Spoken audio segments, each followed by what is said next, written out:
শাহজালাল বিমানবন্দরের কার্গো ভিলেজের অগ্নিকাণ্ডে পোশাক তৈরির কাঁচামাল ও নমুনা পণ্য সহ আমদানি কার্গো কমপ্লেক্সের ভিতরে থাকা প্রায় সব পণ্যই পুড়ে গেছে বলে জানিয়েছেন বিজিএমইএ নেতারা। ফলে ভবিষ্যৎ ব্যবসায়িক সুযোগ হাতছাড়া হওয়ার শঙ্কায় তারা।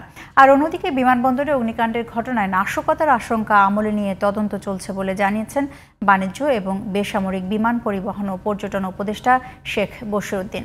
FM বাজিদের সহায়তায় মাহি হাসানের রিপোর্ট। শনিবার দুপুর 2:30টার দিকে বিমানবন্দরের 8 নম্বর গেট সংলগ্ন কার্গো ভিলেজে আগুনের সূত্রপাত। তবে রোববার দুপুরেও দেখা যায় দুর্ঘটনাস্থল থেকে বের হচ্ছে ধোঁয়া। ভয়াবহ সে আগুনে পুড়ে যায় পোশাক তৈরির আমদানি করা কাঁচামাল সহ গুরুত্বপূর্ণ অনেক স্যাম্পল। ফলে অনিশ্চয়তায় পড়েছে আমদানিকারক সহ C&F প্রতিষ্ঠানগুলোর ভবিষ্যৎ। শত শত কোটি টাকার ফেব্রিক্স, অ্যাক্সেসরিজ তাদের এক নিমিষে ধ্বংস হয়ে গেছে।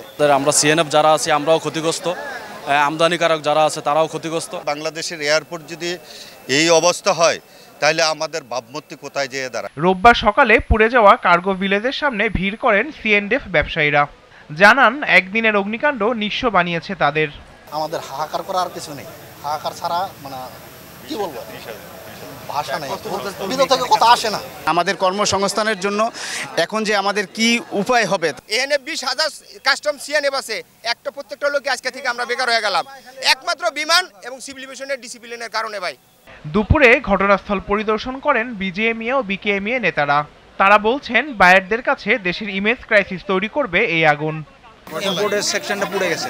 আমাদের কতদিন লাগবে আমরা ঠিক জানি না, 15 থেকে 1 মাস লাগবে এটাকে আবার ব্যাক করার জন্য। কিন্তু জায়গা নেই ইম্পোর্ট আসার, এইটাকে ফ্যাসিলিটেট করার জন্য বাণিজ্য উপদেষ্টা বলেছেন যে জায়গা টার্মিনাল 3-তে নতুন জায়গাতে জায়গা করে দেওয়া হবে। এরকম একটা গুরুত্বপূর্ণ জায়গায় এই ধরনের অগ্নিকাণ্ড ঘটলে তাহলে সারা দেশটাই কি অরক্ষিত কিনা এই প্রশ্ন কিন্তু বহির্বিশ্বে আসবে। প্রায় একই সময়ে ঘটনাস্থল পরিদর্শন করেন বাণিজ্য এবং বেসরকারি বিমান পরিবহন ও পর্যটন উপদেষ্টা শেখ বশিরউদ্দিন। এ সময় ক্ষতিগ্রস্ত ব্যবসায়ীদের সহায়তায় জরুরি ব্যবস্থা নেওয়ার আশ্বাস দেন তিনি। ধ্বংসের পরিমাণগত, অর্থনৈতিক পরিমাণ এবং ওজনের পরিমাণ এই দুটোকে আমরা নির্দিষ্ট করার চেষ্টা করছি এবং এর সাথে সংশ্লিষ্ট খাত ভিত্তিক নির্ণয়েরও আমরা চেষ্টা করছি।